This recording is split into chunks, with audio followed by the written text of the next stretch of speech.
We go to Mike Turner right now, the Republican Ohio Congressman, House Intel Committee Chair. Chairman, always good to have you. What do you make of this back and forth on the Speaker and whether he can keep his job? Well, the Speaker is showing tremendous courage, and he obviously understands the critical nature of the aid for Ukraine at this time. Our European counterparts have contributed more than the United States has contributed overall. We're trying to make certain that they get the munitions that they need to be able to continue to fight against Russians' aggression into Ukraine. You know, this is a fight between authoritarianism and democracy. Russia and Vladimir Putin have made it clear that they have sights well beyond Ukraine. We need to stop them there in Ukraine. And the Department of Defense is ready as soon as we can get this package complete to be able to get the aid into Ukraine so they can continue this fight. Well, the fight is actually happening within your own party, right, Chairman? And it's a little lopsided, I grant you here, but there are mixed signals coming from former President Trump right now. He's putting more pressure on Mike Johnson about what he can concede and not, even though he was with him at Mar-a-Lago and seemed to indicate his support. He's also saying that Europe has to do more, as you pointed out, sir. But his son, Donald Jr., has already turned against the Speaker, signaling that he's made so many mistakes. Maybe now is the time to go. What do you make of all of this? Well, I think this is just noise. I mean, what we have here is the Speaker is getting the House back to work. We have the Chaos Caucus that has tried to bully both the Speaker and members, and that represents a small portion overall of the members in Congress. We need to get our work done. Right? We need to make certain. All it takes is one to make a fuss of something, right?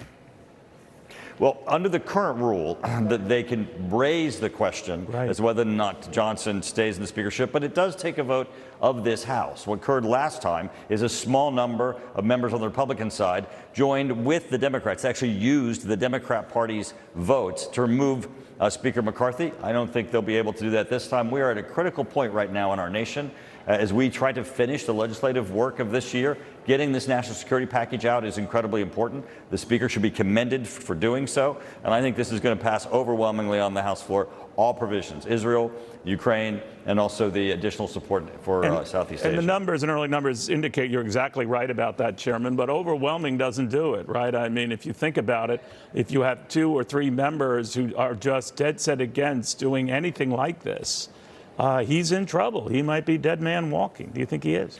Well, I do think no, and I do think we need to change these rules. These rules currently that have been how we've been operating under this Congress allow a few people, actually one, but just a handful of people, to throw the House into chaos and to prevent us from doing our work. We have very important work that we need to be getting done this year, to finish out this year, including this national security package. This rule needs to be changed so that Speaker Johnson, when he gets up in the morning, can worry about the threats that we have around the world, not the threats that are happening to him on the House floor.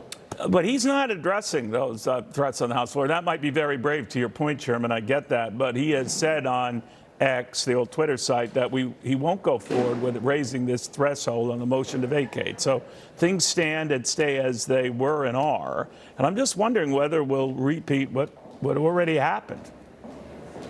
I don't think so. I think this, first off, I think the small number of people will not be able to leverage the Democrat support in this. I think that, and they would have to do that. And again, to remove to remove Speaker Johnson, you have to do so with Democrat votes. And they're not going to be able to garner the Democrat votes this time because they have really, bullied the House. They've caused chaos through the House. I think people see where this path goes. And I think Speaker Johnson has a broad support that will cause him to be able to have the support to govern this House. All right. We're learning, by the way, separately, Chairman, that President Biden is expected to detail these new sanctions against Iran. They're probably going to be targeted at drone technology and the rest, the same drones that it shot across at Israel over the last weekend. Are you for such sanctions? Do you agree? Or do you find that Iran, already one of the most sanctioned countries on earth, it's still been able to do a lot of things that we didn't want it to do? Well, and that's, I think, why the question everybody has about this administration is why they are so slow to act. How is it that they're just now saying we're going to sanction companies that are producing drones and missiles in Iran, when we're seeing them fall on Ukraine, and of course that we see them being used by Hezbollah and Hamas on Israel and then coming directly from Iran itself. These sanctions should have already been in place. The administration needs to take a whole-scale review of its sanctions policy with respect to Iran and begin to shut down critical portions of their economy to prevent them from being able to be part of the wars in what's going on the battlegrounds in Europe, and of course to attack Israel. Got it. Congressman, Chairman, very good seeing you again. Mike Turner of the state of Ohio.